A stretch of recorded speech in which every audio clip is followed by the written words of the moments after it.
Yun na yun. Kailangan lang natin baon pag nag-OFW tayo. Don't expect too much. Yung alam mo yun, kasi, tsaka hindi natin kailangan magkaroon ng comparison. Alam mo yun? Kasi, we have different employer. Iba-iba tayong sitwasyon, iba-iba ng sahod. Oo. Yun. Kaya.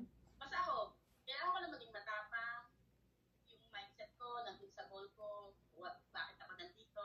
Focus. Yun lang yung nagpapatibay sa akin. Bakit hanggang ngayon, dito pa ako, pero uwi na ako na. Ramdam ko sa post. Parang na ako kota na ako Ramdam ko sa post mo. So yun, te, paano ka, how do you manage your income? Paano mo binamanage ang income mo sa lahat ng... How do I manage my income sa lahat? Okay, ako, mapalad ako kasi pinayaan ako ng Diyos na asawa na marunong mag-handle ng pera. Okay? At talagang hati kami sa lahat. Yung sahod ko kasi, syempre, sa ngayon, ang sahod ko, para sa akin, parang wala lang kasi mas malaki nga yung kinikita ko sa mga extra income ko na. So, kapag financial, maluwag. Salamat sa Diyos dahil talaga, Lord, salamat sa pagpapala talaga. Kasi hindi ko naramdaman maging tipid. Amen. Amen. Di ba? Amen. Hindi ko naramdaman yun. Ever since nagpunta ako sa Hong Kong, napakaluwag ng pera na pasok sa akin dito sa Hong Kong. Maski din sa una kong ramdam ko yung pagpapala ng Diyos. Amen. Financial.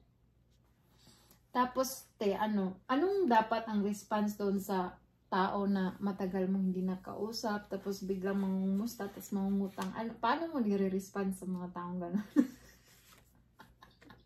Before kasi nahihiya ako eh. Pati ako. Na tumanggi. Nahiya akong tumanggi, di ba? Before. Pero, pag natutunan mo as the Lord first, kasi depende sa pangangailangan. Depende sa paglapit. Bibigyan mo ako. Oo.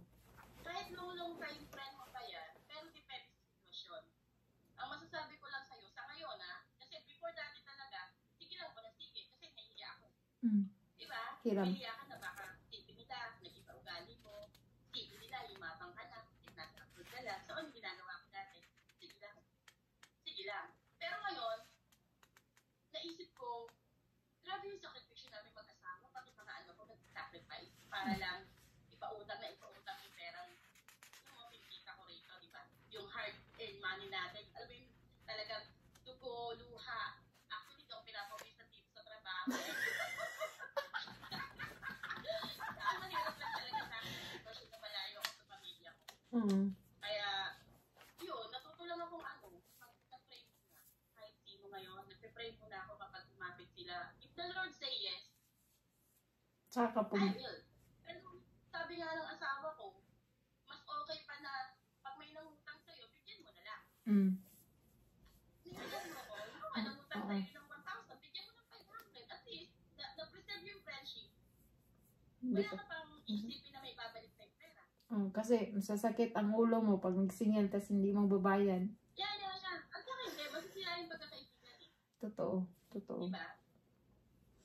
So, ngayon, te, ano na tayo? What have you accumulate all these years sa marami in terms sa self-discipline or na-accumulate mo ba sa may philosophy ka ba sa buhay na or what is your philosophy in life na alam mo yung simpleng pinaghahawakan mo na ginagawa mo araw-araw?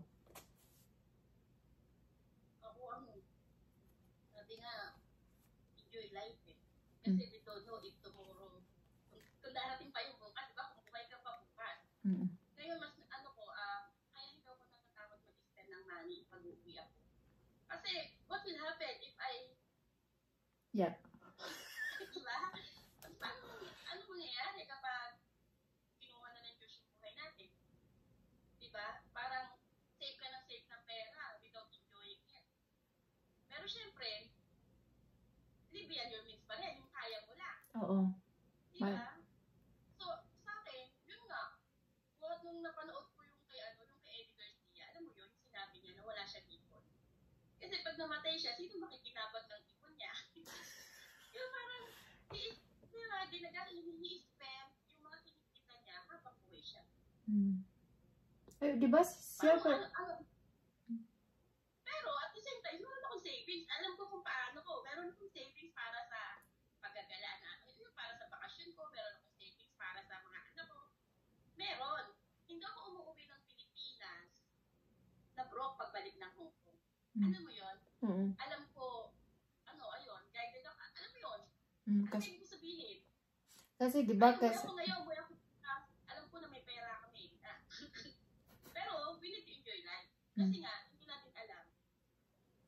May bukas pa. Alam. Totoo. Even akin o yung mga anak ko. Lalo ngayon, magkalayo tayo. Kaya yung sinasabi nila, ayaw nila umuwi kasi wala silang pera. Hindi lang naman pera. Yung makasama mo lang yung pamilya mo. Pero syempre, the best pa rin yung may pera kasi. Oo, totoo. Diba?